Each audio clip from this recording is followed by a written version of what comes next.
A second healthcare worker in Dallas has now tested positive for Ebola, and she potentially exposed hundreds of people after she flew to Cleveland and back over the weekend.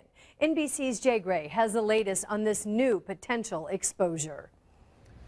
Good evening, John and Marie. Medical records show that 29-year-old Amber Vinson, a nurse that helped treat Ebola patient Thomas Eric Duncan, inserted catheters, drew blood, and dealt with his bodily fluids before his death. Now she's gone from caregiver to patient, but won't be treated in her own hospital here. The battle against the deadly Ebola virus in the U.S. has intensified. The American public is anxious right now.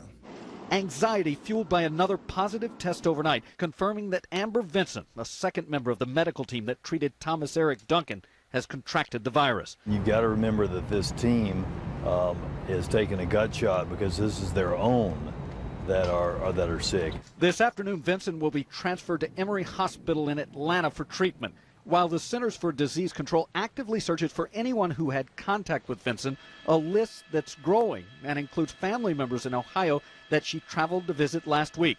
When Vinson boarded this plane for a return flight to Dallas Monday, doctors say she already had a temperature of 99.5. During a conference call, officials said that was just a day before she was quarantined with a low-grade fever.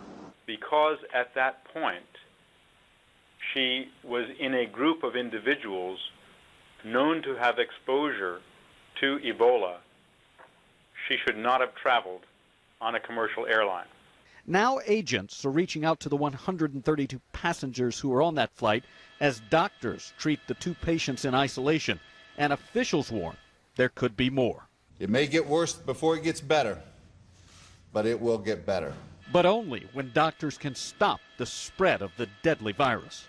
A part of that process includes continuing to monitor 75 hospital employees who had contact with Duncan during his treatment and now potentially could be infected with the virus. In Dallas, Jay Gray, Channel 13 Eyewitness News.